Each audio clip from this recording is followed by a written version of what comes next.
Colegio Mexicano de Especialistas en Obstetricia Crítica, por la invitación. Platicaremos el día de hoy de eclampsia contra estatus epiléptico. ¿Hay alguna diferencia? Soy el doctor Gustavo Morales Muñoz, médico internista con su especialidad en paciente en estado crítico.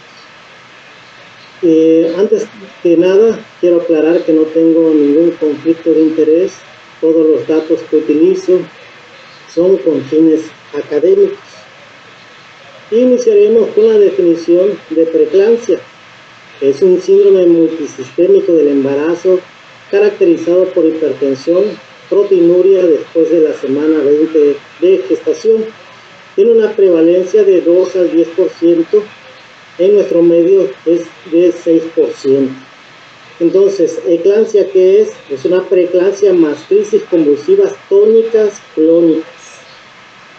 Y esto se debe a una mala placentación, donde el sitio trofoblasto fetal no remodela las arterias espirales, por lo cual estas siguen siendo de alta resistencia y que se traduce en una disfunción endotelial y que a nivel cerebral ocasiona hiperflujo o hipoperfusión manifestado por vasoespasmo y que ocasiona edema vasogénico. Esto va a ocasionar que esos pacientes presenten la clásica crisis convulsivas tónicas clónicas generalizadas.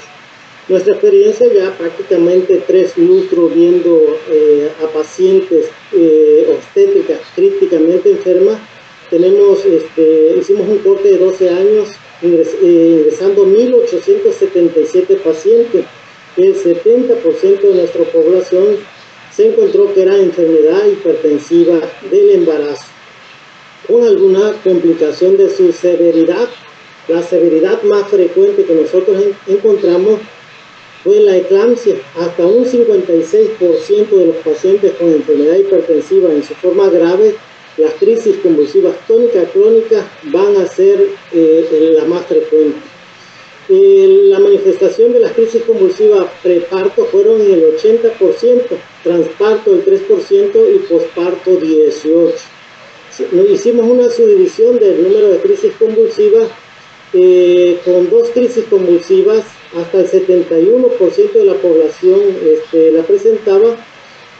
Cuando incluimos 4 crisis convulsivas por eclampsia, hasta el 89%. Sin embargo, mayor o 5 crisis convulsivas incluyó el 11% de las pacientes eclámpticas. Esto tiene como consecuencias, se dice en la literatura, que más de 5 crisis convulsivas o más durante el embarazo tiene consecuencias neurológicas severas para el producto.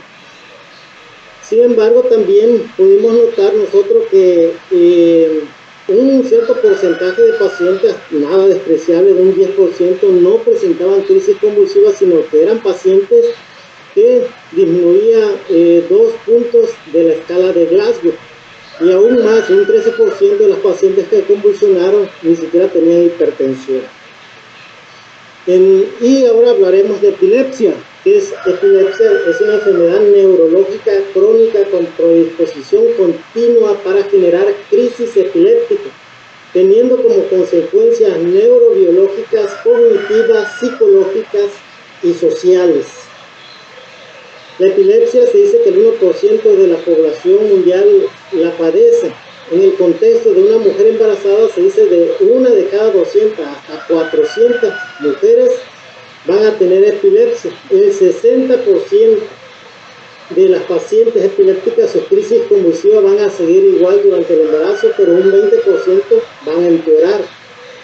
Esta, pues como comentábamos, produce enfermedades neuropsiquiátricas, y uno de los grandes retos que nosotros hemos visto en las pacientes embarazadas es cuando estas pacientes tienen pseudocrisis, ¿no? También se ha reportado en la literatura que estas mujeres tienen muerte prematura, hasta 10 veces más probabilidad de muerte súbita solo por ser epiléptica en comparación con una paciente embarazada sana. Además, tienen factores de riesgo hasta 3 veces más probable que desarrollen precisamente enfermedad hipertensiva del embarazo. El estatus epiléptico, la incidencia en la población general se dice que es de 18 a 28 casos por cada 100.000 habitantes y la mortalidad pues es alta, de 20 al 50%. La prevalencia a nivel mundial del estatus epiléptico son casos sumamente raros, reportado en la literatura como anecdótico. De hecho, hay una publicación que se considera la más grande del mundo en esta población, son de 8 pacientes. Nosotros en nuestra base de datos encontramos durante 12 años 6 pacientes con epilepsia y solamente 4 pacientes cumplieron los criterios de estatus epiléptico. Entonces es sumamente raro, o sea que si un paciente nos convulsiona en nuestro medio, es casi 99.95% de que sea por una eclampsia. Uno de los grandes retos o problemas que cursan las mujeres embarazadas no es nada más la crisis convulsiva por la epilepsia, sino también el efecto de los fármacos antiepilépticos. Ocasionan hipogonadismo, aumento del metabolismo de los fármacos a nivel hepático, y los cambios del embarazo hacen que la mayoría de las pacientes con epilepsia que evolucionan a un estatus epiléptico es por falta de optimización de sus dosis, por lo cual se considera en este grupo de población de estatus epiléptico que tienen buen pronóstico una vez alcanzando las dosis terapéuticas adecuadas.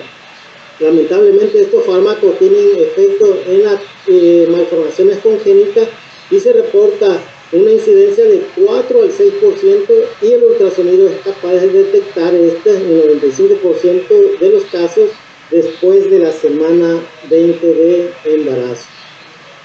Bueno, y estatus epiléptico, su definición son crisis convulsivas persistentes, no autocontrolables, que duran más de 5 minutos. Están divididas en 2 fases. El T1 o tiempo 1, que se refiere al fallo de los mecanismos responsables de la terminación de una crisis convulsiva, conduciendo a una crisis convulsiva anormalmente prolongada, por lo general mayor de 5 minutos, o también 2 crisis convulsivas consecutivas sin recuperación del estado de alerta. El tiempo 2 se refiere ya a una crisis convulsiva que es capaz de ocasionar consecuencias a largo plazo por daño o muerte neuronal. Dependiendo de la clasificación, pues se pueden existir otros tipos de estatus epiléptico, como estatus epiléptico establecido, estatus epiléptico refractario o superrefractario. Y dependiendo el estatus epiléptico del tipo de crisis convulsiva, va a depender el tiempo 1 y el tiempo 2. Las crisis convulsivas que nosotros debemos hacer el diagnóstico diferencial son con las crisis convulsivas tónicas clónicas. Del tiempo 1 se considera a partir de 5 minutos, que son crisis convulsivas que nuestro reto en esta fase es yugularla lo antes posible. Cuando estas crisis convulsivas tónica clónica duran más de 30 minutos, pues ya estamos en una etapa de daño neuronal que caracteriza al tiempo 2. Y así se va clasificando de acuerdo si es una crisis convulsiva focal, 10 minutos, y para el tiempo 1 y del tiempo 2 de daño neuronal hasta 60 minutos. Los cambios fisiológicos en el embarazo, también en la epilepsia, tienen consideraciones importantes. En general hay un aumento del volumen plasmático que puede ser hasta 40% de lo normal, por lo cual los FAES, los fármacos antiepilépticos, pues pierden su nivel óptimo. Además hay una variación en la absorción, el aclaramiento renal está incrementado. Algo que no quise pasar por alto porque es un motivo por el cual estas pacientes pueden desarrollar malformaciones congénitas, es el requerimiento elevado del ácido fólico. Bueno, entonces un paciente con epilepsia, el mayor acné en el cual se nos puede complicar ocurre en el parto. se dice que incrementa la probabilidad de crisis convulsiva hasta 8 veces, y esto pues es debido al dolor, hiperventilación, insomnio, deshidratación, estrés, e inclusive algunas veces nosotros mismos como médicos pues estos pacientes la dejamos en ayuno, y uno de los tratamientos que no se debe suspender en estos pacientes pues son sus fármacos antiepilépticos. La eclampsia y la epilepsia tiene algo en común, que son las crisis convulsivas. Quiero aclarar que estas son perjudiciales para la madre y el feto. Tiene riesgo de muerte súbita y riesgo de muerte fetal o trastornos cognitivos si estas, independientemente de lo que sea, sean más de 5 crisis, mayor o igual de 5 crisis convulsivas.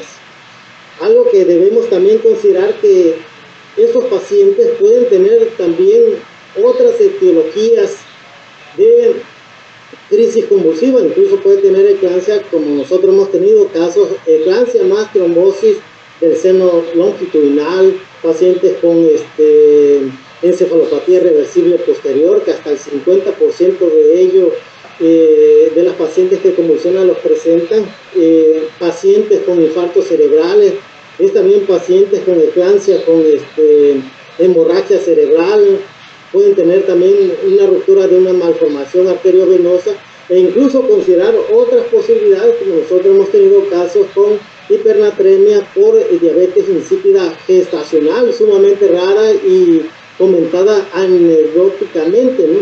También hemos tenido casos pues que son pacientes con infecciones, con paludismo cerebral, ¿no? Entonces, no encajarnos nada más en estos diagnósticos, sino que también considerar otras posibilidades. Entonces, la crisis convulsiva una es suficiente para ocasionar a la madre hipoxia, acidosis, ruptura prematura de membrana, desprendimiento prematuro de placenta normoinserta, amenaza de parto pretérmino, traumatismo, muerte. En el feto, hipoxia, acidosis, bradicardia, traumatismo, hemorragia intracerebrales, aborto y la muerte del producto. Además de las complicaciones a largo plazo de sobrevivir a estas situaciones.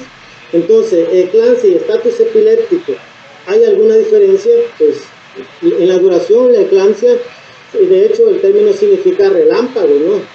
Tiene una duración de 20 segundos hasta 120 segundos, y el estatus epiléptico por definición es mayor de 5 minutos. Siempre son crisis convulsivas tónicas clónicas. El tratamiento, pues en la eclampsia el tratamiento consideramos que es efectivo. El sulfato de magnesio en la eclampsia, en el estatus epiléptico lamentablemente no tiene efectividad. Etiología, pues ya aclaramos que la eclampsia es debido a una mala placentación, y el estatus epiléptico una amplia gama de enfermedades que pueden ser primarias, o sea, congénitas, o secundarias que pudieron ser adquiridas por un traumatismo, una neuroinfección, etc. En los cambios fisiológicos del embarazo, pues en eclampsia, una enfermedad hipertensiva, estos pacientes tienden a estar con hemoconcentración, y una paciente que evoluciona de epilepsia a un estatus epiléptico, pues tiene generalmente una hemodivisión. Y aquí recalco, pues, de los fármacos antiepilépticos, muchos de estos pacientes presentan convulsiones por la optimización de la dosis. En lo que se refiere al tipo de crisis convulsiva, generalmente en eclampsia no hay antecedentes, el estatus epiléptico tiene antecedentes de crisis convulsiva. La presentación en la eclampsia son tónicas, clónicas, y como comentaba, hay también de ausencia aquel paciente que no convulsiona y que hay una disminución de la escala de Glasgow. En el estatus epiléptico, la crisis convulsiva que más evolucionan en estatus epiléptico son las crisis convulsivas parciales, con una probabilidad de 75%. Las crisis convulsivas tónicas clónicas tienen un 50%. Algo que recalco aquí, y que cada vez es menos frecuente que un paciente con epilepsia se complique o presente crisis convulsiva durante el embarazo, es que se dice que una paciente epiléptica hasta un año sin crisis convulsiva es muy probablemente que siga esa evolución durante el embarazo. Entonces, Muy probablemente es por eso es que son pocos los casos que tenemos. El número de crisis convulsiva, generalmente uno o dos eventos únicos, ya vimos que hasta el 71% de las pacientes solamente presentan dos crisis convulsivas. El estatus epiléptico son, además de prolongadas, múltiples. La discapacidad de la eclampsia, nosotros hemos visto prácticamente con toda esta cantidad de pacientes, arriba de 700, muy poca se complica, salvo cuando se asocia con catástrofes, como les comentaba, hemorragias o infartos cerebrales. El estatus epiléptico, por definición, pues hay una muerte neuronal de la madre y obviamente complicaciones serias para el producto.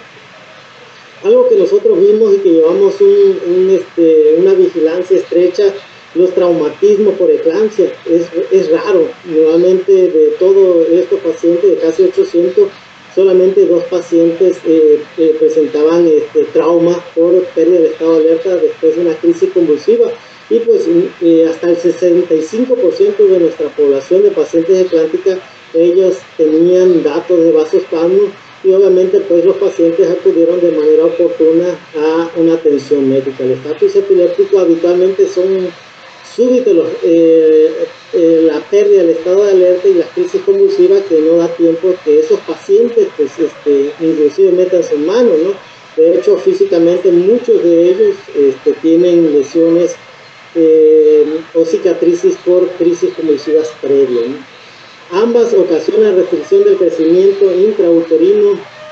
El tratamiento de la benzodiazepina en la eclampsia es efectivo, sin embargo, tiende a causar mayor depresión respiratoria. Inclusive, si damos mucha dosis de estos pacientes, podríamos agravar la hipoxemia que tiene por paro respiratorio. Tiene que ser una persona hábil en el manejo de la vía aérea, porque por definición una paciente embarazada pues tiene una vía aérea difícil, ¿no? El estatus epiléptico, le comentaba que uno de los detalles que tiene esta paciente es que el efecto de los fármacos antiepilépticos incrementan el metabolismo de la mayoría de las benzodiazepinas y podríamos requerir incluso dosis el doble de lo que normalmente usamos, ¿no?